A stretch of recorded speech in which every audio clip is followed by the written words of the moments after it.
we need to understand a little bit of networking basics. Now, most of you have had a networking course or networking experience, and this will all be kind of redundant to you. But just in case you didn't, we need to understand a little bit about how networks work. So computers are on a network have what's called an IP address, and that's very similar to a phone number. It's unique to that computer or that device.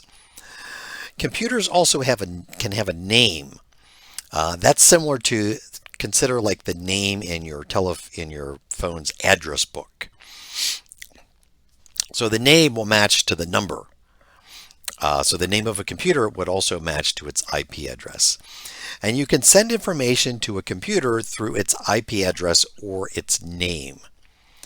Behind the scenes, if you use the name, it looks up the IP address and sends it via the IP address. Now there's multiple applications running even on small computers, single computers.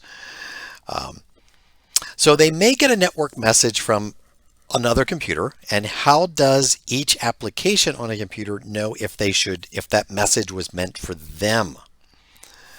So to answer that, messages come with a port number. And each application on a computer has a port number that we say it listens to.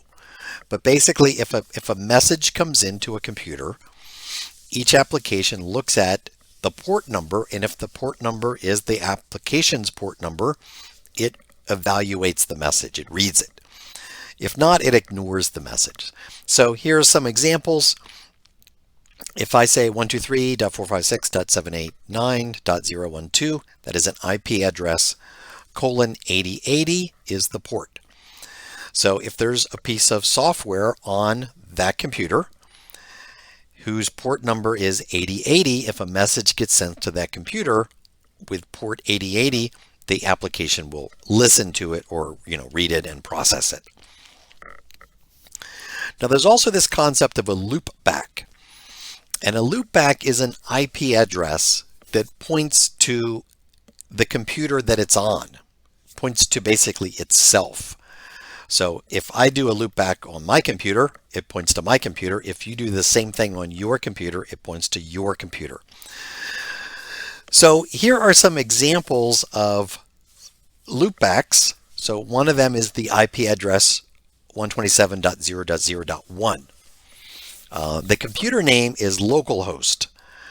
These if you have IPv4, and below are the ones if those are IPv6. In this class, all the software is going to run on your computer, all of the different pieces.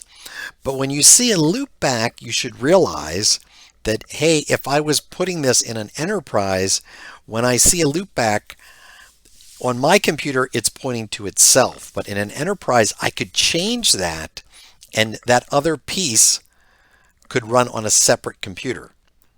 So when you see a loopback, remember that could, if you wanted to, have that connection go across computers. And finally, there is something called a firewall, and it blocks certain network traffic for security reasons. And this can be useful when you build enterprise applications. So for example, I might have a database server. For example, one database is called JavaDB, and it natively listens on port 1527. So if I build an architecture, I could have some DB servers listening on 1527, and I could put a firewall around that says only let messages from an application server on port 1527 make it to this computer. And that way, if someone had compromised my network, they would not be able to, it would make it more difficult for them to be able to hack into my database server and get my, my company's data.